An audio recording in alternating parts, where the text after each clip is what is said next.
আল্লাহ রাব্বুল আলামিন বলেন, ইয়া আইয়ুহাল্লাযীনা আমানু, হে ঈমানদারগণ, লা তাদখুলু বুয়ুতান, ওই ঘরে তোমরা ঢুকতে পারবা না, গায়রা বুয়ুতিন, লা তাদখুলু বুয়ুতান গায়রা বুয়ুতিকুম, ওই ঘরে তোমরা ঢুকতে পারবা না যেই ঘরটা তোমার না, অন্যের ঘর, ততক্ষণ পর্যন্ত ঢুকতে পারবা না, হাত্তা তাস্তানিসু, যতক্ষণ পর্যন্ত গৃহবাসীদের কাছ থেকে অনুমতি না নিবে, ওয়া তুসাল্লিমু আলা আহলিহা, এবং যতক্ষণ পর্যন্ত গৃহবাসীদেরকে সালাম না দিবে ততক্ষণ পর্যন্ত অন্যের গৃহে প্রবেশ করার অধিকার তোমার নাই। ঠিক কিনা বলেন?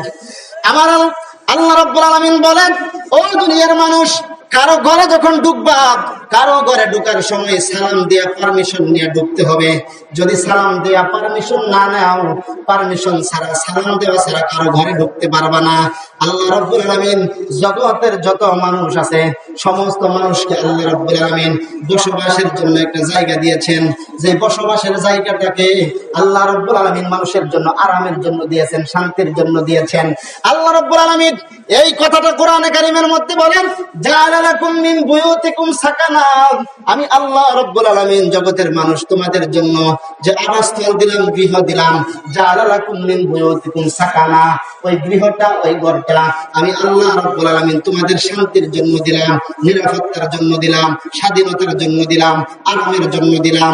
এখন যদি আপনি আপনার ঘরে শান্তি এবং নিরাপদের সাথে, স্বাধীনতার সাথে যদি আপনি আপনার ঘরে থাকতে চান, তাহলে অন্য কেউ যখন আপনার ঘরে ঢুকবে তখন অবশ্যই অবশ্যই অনুমতি নিয়ে ঢুকতে হবে। ঠিক কিনা বলে? কেউ যদি কারো ঘরে অনুমতি ছাড়া ঢুকে, তাহলে ঘর যে শান্তির জন্য, ঘর যে নিরাপত্তার জন্য, স্বাধীনভাবে থাকার জন্য আল্লাহ যে মানুষকে ঘর দিয়েছেন, সেই ঘরের যে মৌলিক একটা উদ্দেশ্য, সেই উদ্দেশ্য ঠিক থাকে না। কেউ যদি বিনা অনুমতিতে, সালাম ছাড়া, অনুমতি ছাড়া কারো ঘরে ঢোকে। ঠিক কিনা বলে? এই জন্য ইসলাম বলে, কারো ঘরে ঢুকলে সালাম ছাড়া, অনুমতি ছাড়া ঢোকার পারমিশন তোমার নাই। কারণ সালাম ছাড়া, অনুমতি ছাড়া যদি কেউ ঘরে ঢুকে, তাহলে ঘরের যে মাকসাদ, সেই মাকসাদ হাসিল হবে না, ঘরের মাকসাদ ফৌত হয়ে যাবে। ঠিক কিনা বলেন? এই জন্য ইসলাম বলেছে, কারো ঘরে ঢুকলে সালাম দিয়ে ঢুকবা। সালাম দিয়ে ঢুকলে উপকারিতা কি? উপকারিতা হইলো, সালাম দিয়ে যদি কেউ কারো ঘরে অনুমতি নিয়ে ঢুকে, তাহলে আপনি যখন কারো বাড়িতে অনুমতি নিয়ে সালাম নিয়ে ঢুকবেন, তখন যিনি গৃহবাসী উনি আপনার কথাটা মনোযোগ সহকারে শুনবে। যেমন আপনি কারো বাড়িতে গেলেন, গিয়ে হুটহাট করে সালাম এবং অনুমতি ছাড়া ঢুকে পড়লেন, তখন সে ঘরের ভিতরে কোন অবস্থায় আছে, এমন অবস্থায় হয়তোবা থাকতে পারে যে অবস্থায়, এই অবস্থায় আপনার সামনে সে আসতে লজ্জাবোধ করতেছে। হঠাৎ যখন আপনি ঢুকে পড়বেন, তখন সে এটাকে আকস্মিক বিপদ মনে করবে, তাড়াতাড়ি আপনাকে তাড়িয়ে দেওয়ার জন্য চেষ্টা করবে। আর যখন আপনি বজ্রজনিত ভাবে ঘরের বাহিরে দাঁড়ায় সালাম দিয়ে বলবেন, হযরত বা জনাব, আমি কি আপনার ঘরে আসতে পারি? আপনার সাথে আমার একটু কথা ছিল, তখন তিনি ঘরের ভিতরে গুজগাছ হয়ে বলবে, জি হযরত আসতে পারেন। আপনার কথাটা তখন সে মনোযোগ দিয়ে শুনবে। কোনো চাহিদা থাকলে উনি আপনার সেই চাহিদাটা পূরণ করার জন্য চেষ্টা করবে। আর অভদ্রজনিত ভাবে অনুমতি ছাড়া যদি কারো ঘরে ঢুকে পড়েন, তাহলে আকস্মিক বিপদ মনে করে যত তাড়াতাড়ি সম্ভব আপনাকে তাড়িয়ে দেওয়ার জন্য চেষ্টা করবে। ঠিক কিনা বলে? এই জন্য ইসলাম বলেছে, কারো ঘরে ঢুকবা তো সালাম দিয়ে অনুমতি নিয়ে তারপরে ঘরে ঢুকবা। এরপরে ঘরে ঢুকলে সালাম দিয়া অনুমতি নিয়ে ঢুকার আরেকটা ফায়দা হলো অশ্লীলতা দমন। কারণ ঘরের ভিতরে যদি কেউ কারো ঘরে অনুমতি ছাড়া সালাম না দিয়ে হঠাৎ করে ঢুকে পড়ে, তাহলে গায়রে মাহরাম বেগানা নারীর প্রতি তার দৃষ্টি পড়ে যেতে পারে। ঠিক কিনা বলেন? আর বেগানা নারীর প্রতি দৃষ্টি পড়ে গেলে তখনই তার ভিতরে কুমন্ত্রণার সৃষ্টি হবে। আর কুমন্ত্রণার সৃষ্টি হইলেই তখন পরক্রিয়া সম্পর্কের সম্ভাবনা থাকে। কুমন্ত্রণার সৃষ্টি হলেই জিনা ব্যভিচারের সম্ভাবনা থাকে। এই জন্য এই আয়াতে কারিমার মধ্যে আল্লাহ রাব্বুল আলামিন বলতেছেন, হে দুনিয়ার মানুষ, যদি তোমরা কারো ঘরে প্রবেশ করো অনুমতি নিয়া, তাহলে অশ্লীলতা দমন হবে, নির্লজ্জতা দমন হবে, জিনা ব্যভিচারের মতো অপরাধ থেকে দমন করা সম্ভব হবে। ঠিক কিনা বলেন? এই আয়াতের পরে একটা আয়াত আছে, আল্লাহ বলেন, কুল্লিল মুমিনিনা ইয়াগুদ্দু মিন আবসারিহিম ওয়া ইয়াহফাযু ফুরুজাহুম। হে নবী, আপনি মুমিন পুরুষদেরকে বলুন, তারা যেন তাদের দৃষ্টিকে অবনত রাখে এবং তারা যেন তাদের লজ্জাস্থানের হেফাজত করে। মুফাসসিরিনে কেরাম তাফসীরের কিতাবের মধ্যে লিখেছেন, যে এই আয়াতের মধ্যে আল্লাহ তাআলা লজ্জাস্থানের পূর্বে দৃষ্টিশক্তিকে আনলেন কেন? আগে লজ্জাস্থানের কথা না বলে আগে চোখের কথা বললেন কেন? তার কারণ কি? তার কারণ হলো মুফাসসিরিনে কেরাম লিখেছেন যে লজ্জাস্থানের হেফাজত তখনই হবে যখন মানুষের দৃষ্টির হেফাজত হবে। মানুষের চোখের হেফাজত হবে তো অটোমেটিক লজ্জাস্থান মাহফুজ হবে, হেফাজত হবে, ঠিক কিনা বলেন? কারো যদি দৃষ্টির হেফাজত না হয়, দৃষ্টি দিয়ে যদি বেগানা নারীর দিকে তাকায়, সেখান থেকেই কুমন্ত্রণার সৃষ্টি হবে। আর কুমন্ত্রণার সৃষ্টি হইলেই চূড়ান্ত পর্যায়ের জিনার কাজ লজ্জাস্থানের দ্বারা সম্পন্ন করবে, ঠিক কিনা বলেন? এই জন্যই আল্লাহ হুকুম দিয়েছেন, ও দুনিয়ার মানুষ, আরেকজনের ঘরে ঢুকবা, সালাম দিয়ে অনুমতি ঢুকবা, তাহলে অশ্লীলতা দমন হবে, জিনা ব্যভিচারের মতো অপরাধ দমন করা সম্ভব হবে, ঠিক কিনা বলেন?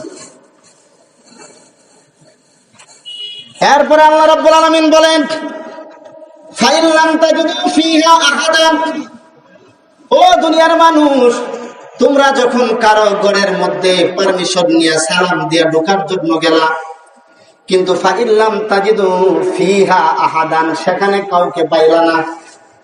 ঘরে ঢোকার জন্য গিয়েছ কিন্তু কেউ নেই, কাউকে পাইলা না। ফালা তাদখুলুহা হাত্তা ইউযানা লাকুম, আল্লাহ বলেন খবরদার, যতক্ষণ অনুমতি না পাইবা ততক্ষণ কারো ঘরে ঢোকার পারমিশন নাই, ঠিক কিনা বলেন? আল্লাহ রাব্বুল আলামিন বলেন, যদি ঘরের ভিতর থেকে তোমাকে বলা হয়, ওয়া ইন কিলা লাকুম ইরজিউ, ঘরের ভিতর থেকে যদি তোমাকে বলা হয় ইরজিউ, ফিরে যাও, আল্লাহ রাব্বুল আলামিন বলেন ফারজিউ, তাহলে তুমি ফিরে যাবে। ওয়া আজকা লাকুম, এতেই তোমাদের জন্য পবিত্রতা রয়েছে। সুবহানাল্লাহ। ভাইরা আমার, বন্ধুগণ আমার, এই আয়াত যখন বিধান যখন নাযিল হলো,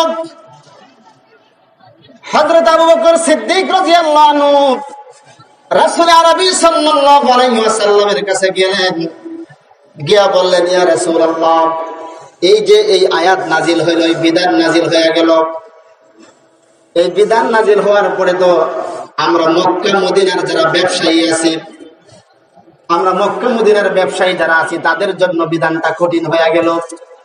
কারণ মক্কা মদিনা থেকে সুদূর শাম দেশে আমরা ব্যবসা বাণিজ্য করে থাকি, আর ওই সুদূর শাম দেশে শত শত কিলোমিটার দূরে সুদূর শাম দেশে আমরা সফর করি। আর প্রতিমধ্যে আমরা কিছু ঘর বানিয়ে রেখেছি যেখানে মানুষ বসবাস করে না, যেখানে আমরা মালামাল রাখি, বিশ্রাম করি। ওই ঘরে গিয়া পারমিশন নেওয়ার, অনুমতি নেওয়ার সুরত কি, কিভাবে নিব? এই কথা যখন বললেন, এই কথা হযরত আবু বকর সিদ্দিক রাদিয়াল্লাহু আনহু রাসূল আরবী সাল্লাল্লাহু আলাইহি সাল্লামের কাছে গিয়ে যখন এই অভিযোগ করলেন, ইয়া রাসূলুল্লাহ, ওই যে খালি ঘর, যেই ঘরের মধ্যে মানুষ থাকে না, সেখান থেকে আমরা অনুমতি নিব কিভাবে? এই অভিযোগ যখন হযরত আবু বকর সিদ্দিক রাদিয়াল্লাহু আনহু রাসূল আরবী সাল্লাল্লাহু আলাইহি সাল্লামের কাছে যখন এই অভিযোগ করলেন, তো আল্লাহ রাব্বুল আলামিন এই অভিযোগের ভিত্তিতে কোরআনের আরেকটা বিধান নাযিল করে দিয়েছেন। সুবহানাল্লাহ বলেন। ভাইরা আমার, বন্ধুগণ আমার, আল্লাহ রাব্বুল আলামিন ডাক দিয়া বলেন, লাইসা আলাইকুম জুনাহুন আন তাদখুলু বুয়ুতান গায়রা মাসকুনাতিন ফিহা মাতাউল লাকুম। আল্লাহ রাব্বুল আলামিন বলেন, লাইসা আলাইকুম জুনাহুন, তোমাদের জন্য কোনো গুনাহ হবে না, আন তাদখুলু বুয়ুতান, ওই ঘরে ঢুকতে, গায়রা মাসকুনাতিন ফিহা, যে ঘরের মধ্যে কোনো মানুষ বসবাস করে না, মাতাউল লাকুম, যেটা তোমাদের উপকার হাসিলের জন্য। ঘরের ভিতরে কোনো মানুষ নাই, ওই ঘরে ঢুকার জন্য পারমিশন লাগবে না, তবে ওই খালি ঘরে ঢুকলেও সালাম দিয়ে ঢুকতে হবে। বলেন সুবহানাল্লাহ। হাদিস শরীফের মধ্যে এসেছে, রাসূল আরবী সাল্লাল্লাহু আলাইহি সাল্লাম বলেছেন, কোন বান্দা যখন খালি ঘরে ঢোকার সময় সালাম দিয়ে ঢুকবে, ঘরে ঢোকার সময় যখন কোন মানুষ সালাম দিয়ে ঢুকবে, ওই মানুষটা আল্লাহ তাআলার জিম্মাদারিতে চলে যাবে। যদি সে জীবিত থাকে তার জন্য আল্লাহ তাআলা যথেষ্ট হয়ে যাবে, আর যদি মারা যায় আল্লাহ তাআলার জিম্মাদারিতে তাকে জান্নাতে পৌঁছায় দিবেন। সুবহানাল্লাহ বলেন। ভাইরা আমার,